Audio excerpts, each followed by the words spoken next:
Hey guys, what's going on? It's Gundam Converge time, which is always a joyous time here at the studio. As you guys know, I'm a big fan of Gundam Converge, and I love growing my collection with every new volume. So this is volume 24 here, and this set is going to include the Rising Freedom Gundam, Immortal Justice Gundam, the Gundam Calibarn, the Rigazi Unicorn version, and the Zaku tank here. So some really cool options in there for whether you're a UC fan, a Witch from Mercury fan, a Seed fan. You got a lot of great stuff. Going from the very popular to a little bit more obscure too, which is always nice. So a really good range. This is a box of 10, and you'll notice we have 1, 2, 3, 4, 5, 6 different units, which means we're gonna have some doubles inevitably. Probably the Rigazi, we have one of each since they're already basically just two different versions of the same figure there, just two different color versions. And so that probably means two of each of these and then one of each of the different Rigazi. Let's see. All right. Yep, there we go. Two Zaku tanks are two different versions of the Rigazi, two Calibarns, two Immortal Justice, and two Rising Freedom there. So we're gonna go in number order here with these, which means we're gonna be starting off with the Rising Freedom here first. And this guy is gonna be number 285, as we can see here from the box art with our photograph of the figure, a couple of detail images over there in the kind of color scheme here, red, blue, and yellow, typical Gundam tricolor scheme around on the other sides of the box. There's not too much else to see there, but if we go around here on the back, this will give us a little bit more information about the Gundam itself and then the others available in this lineup from volume 24 that we can see right there. Let's go ahead and pop the top. In here we are going to be greeted with our Bandai chewing gum, yuck, and the figure, including display base too, which is nice. So that's going to be our backpack and display base here in this first bag. Second bag is going to have the shield, rifle, V-fin, and the main figure here. Let me go ahead and get this put together. All right, now here is how it's going to look. Now, if you've seen me reviewing these Converge sets before, I've talked about over the years, different Converge sets, the quality kind of can be going up and down. I love these sets. They're a ton of fun. They're really cool. I really enjoy collecting these. But yeah, sometimes the sets are of better quality than others. This is a really great foot to start off on because the quality of this one does look really, really nice. All the pre-painting on there, it looks good. And as you can see, which is the norm, you have a lot of great detail on there. So it could definitely do with some panel lining, as I talked about before too. You can actually gloss coat these and then do more panel lining. You can add decals and all that, and then top coat it if you wanted a matte coat or whatever. Then after that, you can absolutely do that on these, and I've done it in a couple of videos before and definitely plan on doing some more in the future. But this one does look really nice. The clear blue there for the eyes looks good. The beam rifle is maybe slightly warped, which is also relatively common. You can straighten those out if you need, but this one actually doesn't look too bad. It looks pretty good. The wings, we take a look at one of the wing units here. These look almost as though they are actually articulated and then that you would be able to open the wings up a bit. They look like that, but they don't actually appear to be articulated at all, unfortunately. And you can see the white striping is only on the front and not on the back, unfortunately. But try it as I might, it doesn't seem like these are actually made to come apart or move at all, I don't think. Now, running the risk of breaking this, I did actually here, looks like you can pull these apart into 3 sections here, and I would think that maybe you can then reattach these wings in a different way to make them look kind of a bit more opened up or something. I've been kind of playing around with it here, and I can't really figure out any other better way to do that. So I don't actually think that these are meant to be taken apart. I think they're meant to be just kind of as they are. And normally if it did have some sort of gimmick like that, we would have a little QR code on the box. Like you can see here for the Calibarn, there's a QR code here, which gives you additional instructions for just how the figure is meant to go together. We don't have that at all on the box of this one, so I don't think that you're really meant to do anything with the wings. But nevertheless, the figure does look really, really nice just as it is like that. So I'm happy with it. Let's go ahead and move on then to the Immortal Justice Gundam. Now this one here on the front, as you can see, features the same type of imagery there. This is number 286 in the line. And then on the back side, once again, just some more information about the Gundam, the rest of the lineup. And then on the top of the box, we had that nice image there. Unfortunately, the eyes don't actually glow like they appear. That is something that I would definitely love to see as some deluxe set or something like that. If it was a figure that was in the Converge styling that actually had an LED gimmick in the eyes, would be pretty cool. But this one here is also going to feature the base in one bag and the backpack, and in the other bag, the main body and head. There is the V-fin, the beam rifle, and the shield. And here it is all put together. Now this one, because the feet are kind of very thin and small, it uses this additional plastic piece here that you have to attach onto the base plate. And it certainly works perfectly fine to hold the Gundam on there, but when I'm trying to show it around to you guys, it's going to be falling off. So for the moment, I'm going to be taking it off the base just to show you guys here, but it looks really nice. The backpack on the backside looks quite plain. It's missing a lot of the color apps. This is pretty typical. Usually on the backside of the figures, the painted details are going to be much less than what we have on the front, where on the front we have it in almost entirely perfect color representation there. And once again, the clear parts for the eyes looking really nice in that kind of clear green. It's not quite as visible, but you do have some nice metallic blue there for the head camera as well, which looks really good. All the painting on it looks pretty nice. You have a little bit of overspray in a couple of bits here and there, again, which is pretty normal. We have the little crotch part here is a little bit warped kind of off to the side there. So as far as the quality goes, really still pretty good, I think, for this set. Everything looks pretty nice.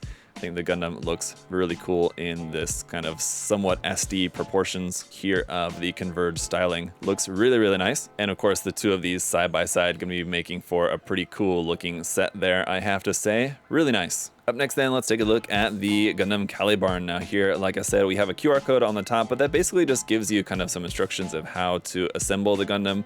As far as I can tell, I was expecting the instructions to show like how to equip some of the parts around on it or something, but there's not really too much else, as it doesn't look like it comes with the shield parts. It's basically just the cannon there. And you'll also notice that the clear parts are just going to be in black, so you don't have those activated clear parts, unfortunately. Maybe that's going to be coming out in some other different future set or something. We'll have to see. But yeah, around here on the back, we have some more info on the Gundam. And for now, we can go ahead and pop it open. Maybe I'll be surprised at what's inside here, but I don't think that we have any surprises in store necessarily. We've got the base and the backpack right here. And then we've got the Gundam. That'll be the V-fin parts there, which you will have to clip off this small little runner there. The weapons parts, and then a couple other bits here, which we will also have to cut off that small runner there as well. All right, so very interesting here with the Calibarn. Let's get into this one. Does look really nice as well. With the Gundam being mostly in white, it's pretty easy to get it pretty much almost entirely color accurate here. You'll notice there's going to be a few different things worth noting. Number one, the black parts on the thighs, chest, and shoulders is all just painted black. Up here for the head, though, it is an actual clear black part. So the V-fin, which we had to cut off that small runner, and then the center part is a clear black piece. And I don't know if you guys are really going to be able to see it very well, but under there you can actually see in the right lighting a little bit of detail actually underneath that clear piece in the head, which is pretty cool. But the eyes look really nice. The clear green there for the eyes, and then with that silver right underneath the eyes does make that look really nice and detailed there around the eyes as well. The silver details around everywhere looking really nice here. And those other little bits on the runner was actually little cap pieces here for in the shoulders, the sides of the arms, and in the sides of the thigh.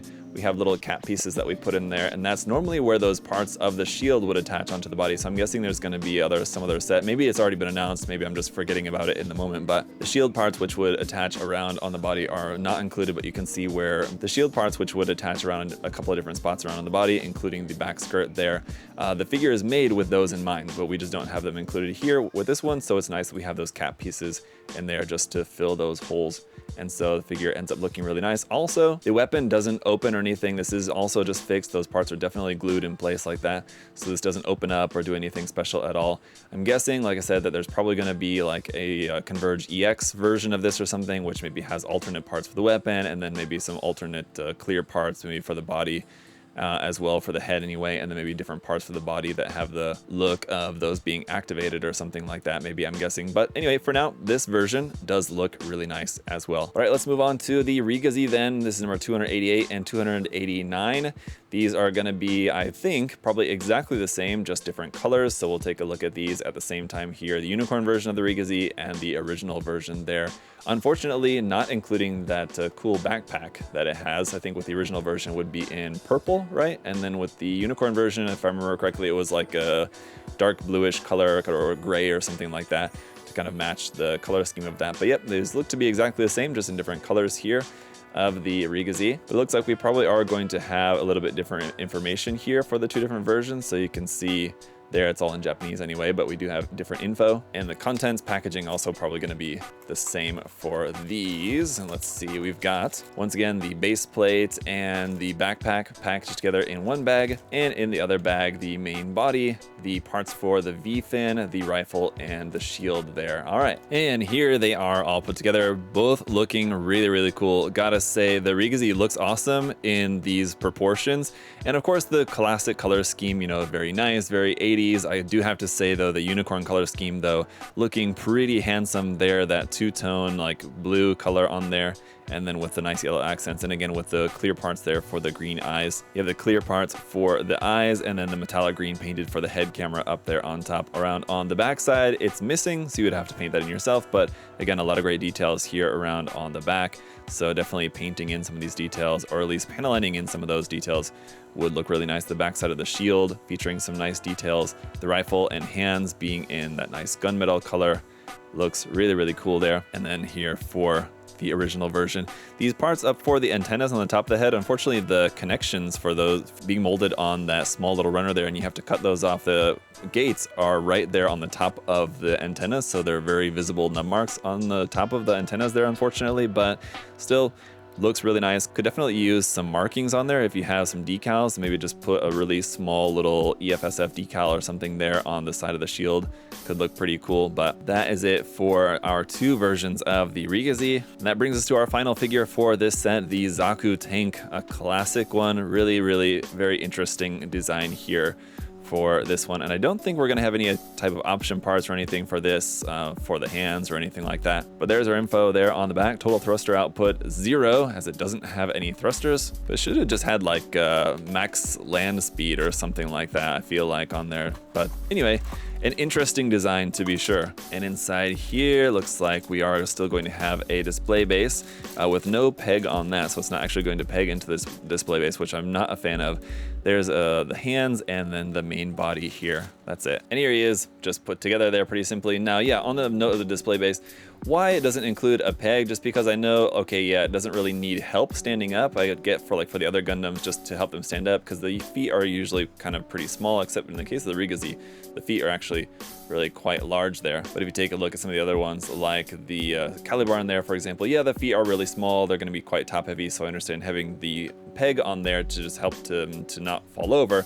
This one doesn't need any help not falling over, but it would be nice just to have a peg on there for it to be able to just sit secured onto the base instead of just having to just basically like rest it on the base like that. Just kind of dumb. You could very easily just add one yourself, just drill a hole here into the part of the peg there, and then just drill a corresponding hole and just make a peg into the base. That's probably ultimately what I'll end up doing, but you can see even here on the bottom side, some really nice detail here. All around this, some really nice details. So definitely giving this some gloss coat, throwing some panel lining on there, and maybe a couple of decals here on the side of the shields could definitely look really very nice. The metallic pink there used for the mono eye looks great. And normally with these like Zaku type Converge figures, you can rotate the mono eye side to side, but it doesn't look like that's the case with this one, as I'm trying, and it doesn't look like this. It looks like maybe this middle part would come out of there, and then you could turn the mono eye and then put it back in, but I'm trying, and I tried like pushing the mono eye and it doesn't seem like it's gonna move, so I don't wanna mess with it too much. You can of course just rotate the head, and articulation is not really a thing with these. They're not really meant to be articulated, but this one is actually kind of somewhat articulated to a point where you could actually kind of sort of change the pose, and that you can raise and lower the arm here, of course. And then you can also rotate this arm side to side, and of course the claw as well. You can rotate that a little bit. So you can somewhat change the pose of this a little bit better than you can with some of the other figures in the line. They're, like I said, not typically really made to be articulated at all, but this one does actually kind of do a pretty good job of it. So that's it for volume 24 of the Gundam Converge line. What do you guys think? Leave a comment down in the comment section below. Which one's your favorite? I think for me, I don't know, there's a lot of really great mobile suits in here. The unicorn version of the Rigazi, I think, just looks really, really cool. And also the Zaku tank, I gotta love that too, just for some awesome like classic MSV one-year war mobile suit design. But of course, if you're into some of the newer Gundam designs like the Rising Freedom, Immortal Justice, and the Calibarn, for example, those are really nice as well. And the Immortal Justice and Rising Freedom make for a really nice set, just the pair of those, the two of those together, of course. So a lot of great options. As I said at the start of the video, some great options if you're a fan of UC or Alternate Universe, Seed, or the Witch from Mercury, and then the combination of some lead Gundams there, along with some grunt type units. There's kind of something for everyone with this set. So I do really like the fact that when they're making these sets, they do seem to be really nicely balanced with, you know, a good mix of lead Gundams and grunts and, you know, UC and non-UC. There's usually always a really good mix with these, unless they're like a specific like 1 year war set, for example, something like that. But otherwise, really nice set here. And as I said before too, the quality of this set does seem to be one of the better ones, so that's also really nice. All the painting and everything, all figures looks pretty good, don't have any major defects or anything like that. And especially the alignment of the parts. Sometimes you get like the face parts are glued in there like a little bit kind of sideways or something like that, and it just kind of ruins the look of the head. But you don't really have that with at least my set here that I got. I mean, you could always run into some kind of manufacturer's defects, errors, things like that, but I think I lucked out and got a pretty nice set here, so very happy with that. Happy to add these to the collection. And for those of you guys that ask me, do I have these on display somewhere? No, I don't. Basically all my Converge figures are just all boxed up for the moment. Someday I would like to have a nice like proper display case to have them all displayed, but yeah, that's a future project for a different day. For now, that's it for this video, guys. If you want to check out some Converge figures for yourself, we do have some available at USA Gundam Store. The link will be down in the video description. As always, you can check out the available Converge figures there. Otherwise, of course, there's all sorts of other great Gunpla there for you guys to check out, so check out that link. And as always, if you guys wouldn't mind leaving a like, making sure that you're subscribed as well, it also helps out, and I really appreciate your guys' support, so thank you so much. Till next time, have a great day, guys. See y'all later. Bye bye.